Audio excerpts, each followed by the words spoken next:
अस्सलाम वालेकुम dear viewers, this is Faisal Ayub और आप देख रहे हैं मेरा यूट्यूब चैनल ब्रेन ट्रांसफार्मर। और मैं आपको पढ़ा रहा हूँ exercise number 6.1 conic section second year mathematics question number 4, और उसका आज हम लोग करने जा रहे हैं सी पार्ट। इससे पहले मैंने आपको ए और बी पार्ट्स दोनों करवा दिए हैं। अब मैं इसका सी पार्ट सॉल्व करने जा रहा हूँ। सी पार्ट कंपैरेटिवली बी और सी के थोड़ा डिफरेंट है, मुश्किल नहीं है, थोड़ा डिफरेंट है। इसमें क्या कहा जा रहा है, let me read the question carefully. हमें कहा जा रहा है find an equation of circle which passes through the point A and tangent to the line this one at B point. इसका मतलब क्या हुआ कि सर्कल लाइन को टच करता है या लाइन सर्कल को टच करती है, बात एक ही है। ये देखिए मैंने फिगर बनाई है। सपोज करें हमारा ये सर्कल है और लाइन टच कर रही है टेंजेंट को at point B. Previous parts में जो हमें एक बेनिफिट था वो था लाइन वो थी जो पास कर रही थी सेंटर ऑफ सर्कल से। यहाँ पे लाइन टच कर रही है सर्कल को। अगर मुझे वो लाइन मिल जाए जो सर्कल के सेंटर से पास कर रही हो तो मैं उस लाइन पे सेंटर को पुट करके एक इक्वेशन डेवलप कर सकता हूँ। देखिएगा, फॉर एग्जांपल मैं अगर बात करूँ तो वो ये लाइन बनती है सपोज एट। अब ये लाइन इस पॉइंट से पास कर रही है, इस पॉइंट का नेम है सेंटर, और ये लाइन है, ये लाइन कौन सी है, देखिए ये लाइन है टेंजेंट के ऊपर परपेंडिकुलर। अब टेंजेंट के ऊपर ये लाइन है परपेंडिकुलर, मीन ये लाइन है नॉर्मल, और normal line of a circle ये हमेशा पास करती है सेंटर ऑफ सर्कल से।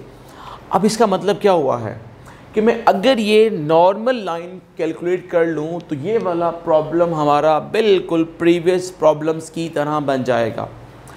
उससे पहले कि मैं क्वेश्चन सॉल्व करूँ, आपको थोड़ा सा चैप्टर नंबर 4 उसका मैं यहाँ पे हिंट दूंगा, उसको मैं यूज़ करूँगा। आपको चैप्टर नंबर 4 में पढ़ाया गया होगा, एक लाइन की इक्वेशन है y is equal to m x plus c. इसमें m क्या होता है, इसमें m है कोफिशिएंट ऑफ x b है, और m is slope of the line.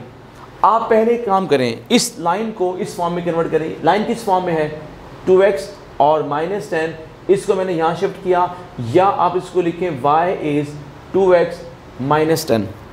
ठीक हो गया। अब प्रॉब्लम क्या है, प्रॉब्लम ये है कि दिस इज टेंजेंट लाइन। अब मुझे फाइंड करनी है normal line. Normal line tangent line के ऊपर होती है परपेंडिकुलर, और अगर कोई लाइन किसी लाइन पे हो परपेंडिकुलर तो उन दोनों की स्लोप्स को मल्टीप्लाई करने से आंसर आता है -1।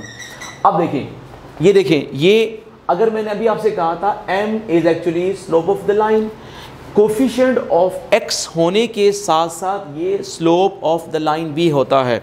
इसका मतलब क्या हुआ, इस लाइन की स्लोप क्या बनी, m which is equal to 2। अब मुझे फाइंड करनी है slope of line which is perpendicular to this line. उस लाइन की स्लोप बनेगी -1/2, क्योंकि मैंने आपसे क्या कहा था कि when two lines are perpendicular, उन दोनों लाइंस की स्लोप्स को मल्टीप्लाई करने से आंसर आता है -1। आप देखें ये 2 है और ये है -1/2। अगर मैं इन दोनों को मल्टीप्लाई करता हूँ तो आंसर आता है -1। आप देखें, अब मुझे लाइन चाहिए कौन सी, नॉर्मल लाइन। आप क्या कर लें, ये देखें, इसमें पुट कर लें इसकी वैल्यू -1/2, और यहाँ पर क्या आ जाएगा x, और यहाँ पे क्या आएगा प्लस सी आ जाएगा। अब ये लाइन कौन सी है, ये लाइन इस लाइन के ऊपर है परपेंडिकुलर। अब जो लाइन टेंजेंट पे परपेंडिकुलर होगी उसे हम नॉर्मल लाइन कहते हैं। ठीक हो गया। अब इस लाइन में सिर्फ और सिर्फ अननोन क्या हुआ है, सी इज़ अननोन। अब मुझे इस सी के लिए काम करना होगा। ठीक हो गया जी। अब देखिएगा, अब मैं इसको क्वेश्चन का हिस्सा बनाने जा रहा हूँ। वो ये है कि from b 2x - 10 is equal to what, y। ठीक हो गया।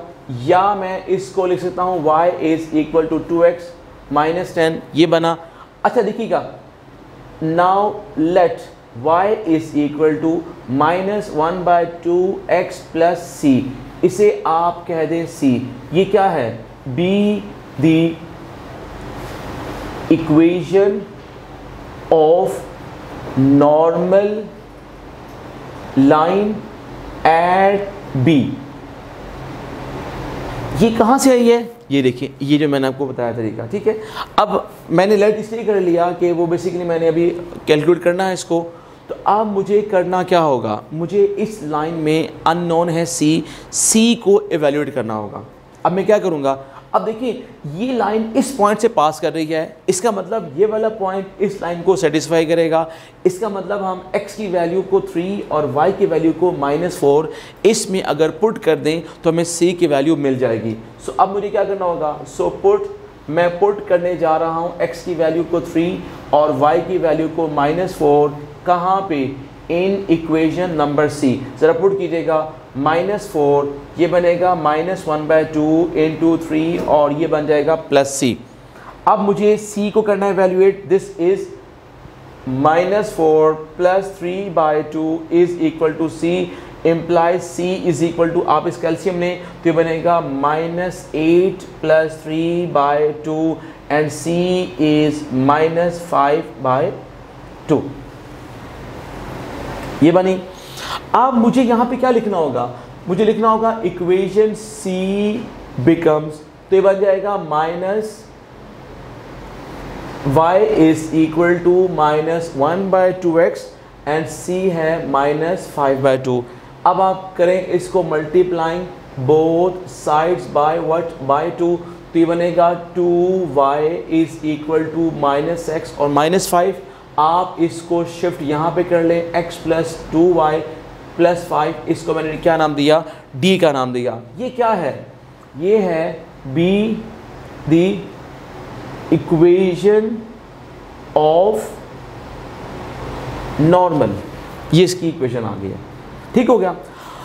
अब इसका फ़ायदा ये हुआ है कि मुझे वो लाइन मिल गई है जो पास करती है सेंटर ऑफ सर्कल से। अब मैं पहले क्या करने जा रहा हूँ, मैं पहले करने जा रहा हूँ for a point. A point क्या है, ए पॉइंट है 5,1। इसका मतलब क्या हुआ है, इसका मतलब ये हुआ है कि मुझे क्या पुट करना है, मुझे पुट करना है x की वैल्यू को 5, y की वैल्यू को 1। कहाँ पुट करना है, इन इक्वेशन नंबर ए। ज़रा पुट कीजिएगा तो क्या बनेगा, 5 का square plus 1 square plus 2 into 5 और यहाँ पे आ जाएगा g प्लस 2 इंटू, और यहाँ पे आ जाएगा y और यहाँ पे f आ जाएगा और plus c is equal to 0 आ जाएगा। This become 25 plus 1 it is 10g plus 2f plus c 0। तो 10g plus 2f plus c is -26। ठीक हो गया। अब आपने यहाँ पे क्या करना है, आपने यहाँ पे करना है फॉर b हमारा क्या है 3, -4। ठीक हो गया। अब मैं यहाँ पे क्या लिखूँगा, put x is equal to 3 and y is equal to -4 in equation number A. ज़रा पुट कीजिएगा, क्या बनेगा, 3 का स्क्वायर प्लस -4 का square 2g into 3 2f into -4 plus c is equal to 0। तो 3 का square mean 9 plus 16 plus 6g minus 8f plus c is 0। 6g minus 8f plus c is equal to -25। ये बनेगा -25। अब ये आ गई हमारी इक्वेशन नंबर 2। अब आपको पता है since centre of circle A ये किसके बराबर है, -g ये कहाँ पे लाई करता है, lies at d which is, ये क्या है, नॉर्मल लाइन। सो आपने यहाँ पे x को पुट करना है -g, y को पुट करना है -f। कहाँ पुट करना है, इन इक्वेशन नंबर d। तो this is -g minus 2f plus 5 is equal to 0। आप यहाँ से g या f की वैल्यू फाइंड करना चाहें तो कर लें, अदरवाइज आप इसको लिख लें कि ये बनेगा माइनस जी और minus 2f is equal to -5 और g plus 2f is equal to 5 और यहाँ पे इसको मैंने 3 का नेम दिया।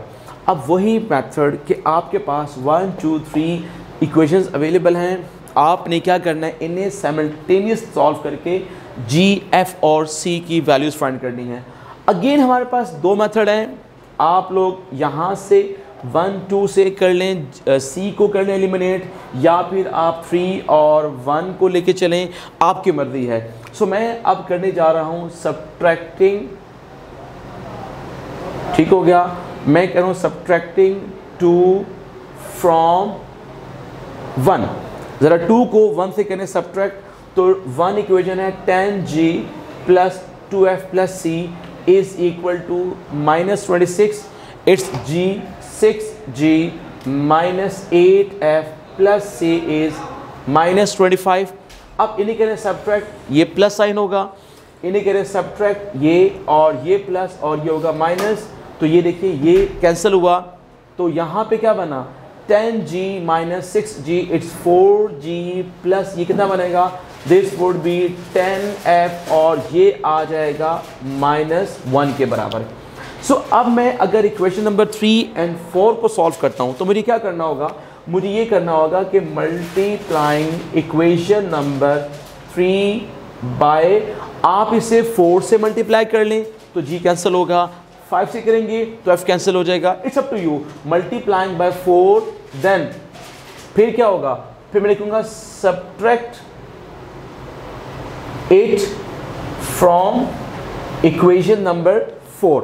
देखिएगा ज़रा, इसको आपने 4 से करना है सब्ट्रैक्ट, 4 को लिखें आप पहले, यहाँ पर आएगा -1, तो ये कितना बनेगा, इट्स 4g प्लस आएगा 8f is equal to what, it is 10। इसे आपने करना है सब्ट्रैक्ट, तो जब आप इसे करेंगे, इसको अपने 4 से मल्टीप्लाई किया, दिस बिकम 20, सॉरी, तो ये क्या बनेगा, ये देखिए ये होगा माइनस, ये माइनस और ये माइनस हो जाएगा, दिस वुड बी कैंसल्ड, ये बनेगा 2f इज इक्वल टू -21 और यहाँ से f की वैल्यू क्या बन रही है, -21/2, f की वैल्यू आ चुकी है। अच्छा, अब f की वैल्यू फाइंड करने के बाद मुझे क्या करना है, मुझे इसे कहाँ पुट करना होगा, मैं इसे पुट करने जा रहा हूँ, देखिएगा, put f is equal to -21/2 in equation number 3, ये 3 है, यहाँ पुट कीजिए ज़रा, तो g plus 2 time -21/2 is equal to 5, तो g ये से कैंसिल हुआ, दिस इज -21 इज 5, तो g कितना बन चुका है, 26g बन चुका है, ठीक हो गया। तो अब मैं इसको इरेज कर देता हूँ फिगर को, अब हम करते हैं इसको फर्दर सॉल्व।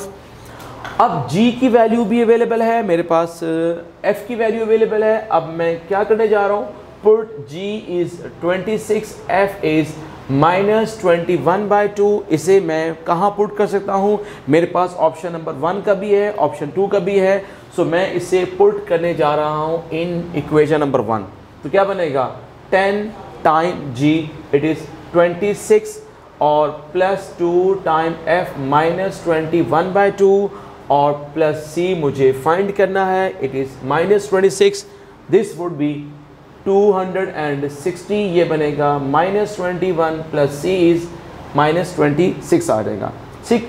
अब आप देखिएगा, ये बनेगा 260 प्लस c इज़ -26 प्लस 21 आ जाएगा, तो जब आप यहाँ से c की वैल्यू फाइंड करेंगे, दिस वुड बी -260 और -5, तो ये बनेगा -265। तो अब आपने ये सारी की सारी वैल्यूज पुट करनी है इक्वेशन नंबर ए के अंदर, तो मैं लिखूंगा equation A becomes, this would be x² plus y² plus 2g, g की वैल्यू क्या है, g की वैल्यू 26 है, तो 26 इंटू x प्लस f की वैल्यू है -21/2y एंड c की वैल्यू है -265, तो ये बनेगा x का स्क्वायर प्लस y का square plus 52x minus 21y minus 265 is equal to 0। This is equation of circle of part number C of question number 4। अब देखिए, शायद मुझसे कोई कैलकुलेशन मिस्टेक हो सकती है, बिकॉज मेरे पास कैलकुलेटर नहीं होता, तो मैं ज़बानी सब कुछ कर रहा हूँ, तो मे बी कोई एक आध वैल्यू गलत भी हो सकती है, लेकिन आपने कोशिश करनी है कि गलत ना हो। आपके पास कैलकुलेटर भी होगा, सारा काम आप देख के कर सकते हैं। सो मैं थोड़ा सा इसको क्वेश्चन का ओवरव्यू दोबारा दूंगा आपको। हमें इसमें कहा गया था find the equation of circle which passes through the point A and tangent to the circle at point B. तो मैंने आप यहाँ पे जो नया काम था, एडिशनल काम था, वो ये था कि टेंजेंट की इक्वेशन से नॉर्मल की इक्वेशन तक मुझे अप्रोच करना था। उसके लिए मैंने आपको साइड पे पहले भी बताया था कि बेसिकली टेंजेंट एंड नॉर्मल ये आपस में होते हैं परपेंडिकुलर, और जब दो लाइंस होती हैं परपेंडिकुलर तो उन दोनों की स्लोप्स को मल्टीप्लाई करने से आंसर आता है -1। और अगर एक लाइन की स्लोप गिवन हो, दूसरी लाइन की स्लोप फाइंड करनी हो, तो आप क्या करते हैं, आप पहली लाइन की स्लोप का लेते हैं नेगेटिव टाइम रेसिप्रोकल। फिर आपने यहाँ पे इसको सिंप्लीफाई करने के लिए क्या किया, वो पॉइंट पुट किया। पुट करने के बाद आपको सी की वैल्यू मिली, आपने सी की वैल्यू यहाँ पुट कर दी। पुट करने के बाद सिंप्लीफाई किया, तो फाइनल जो हमें इक्वेशन मिली डी, वो ये वाली इक्वेशन मिली मुझे, नॉर्मल लाइन। अब ये नॉर्मल लाइन के बारे में क्या क्वालिटी है, इसकी क्वालिटी ये है कि ये सेंटर ऑफ सर्कल से पास करती है। फिर मैंने पहले पॉइंट ए पुट किया, मुझे लाइन इक्वेशन 1 मिली। पॉइंट बी पुट किया, मुझे इक्वेशन नंबर 2 मिली। उसके बाद फिर मैंने कहा सेंटर इस लाइन पे लाई करता है, मैंने यहाँ पुट किया, थर्ड मिली इक्वेशन। फिर उसके बाद मैंने 1, 2 को सब्ट्रैक्ट किया, मुझे इक्वेशन 4 मिली। फिर मैंने 4 और 3 को सॉल्व किया, मुझे यहाँ से f की वैल्यू मिली। f की वैल्यू पुट की मैंने 3 के अंदर, g मिला, g और f को पुट किया 1 में, c मिला, और c और g और f तीनों पुट किए सर्कल की इक्वेशन में, तो मुझे सर्कल की इक्वेशन मिल गई। सो अभी हम इस क्वेश्चन को बिल्कुल कंप्लीट कर चुके हैं। तो ये हमारा क्वेश्चन नंबर 4 का सी पार्ट था। तो इंशाल्लाह नेक्स्ट वीडियो में मैं आपको क्वेश्चन नंबर 4 का डी पार्ट कराऊंगा। ठीक है जी, थैंक यू वेरी मच, अल्लाह हाफिज़।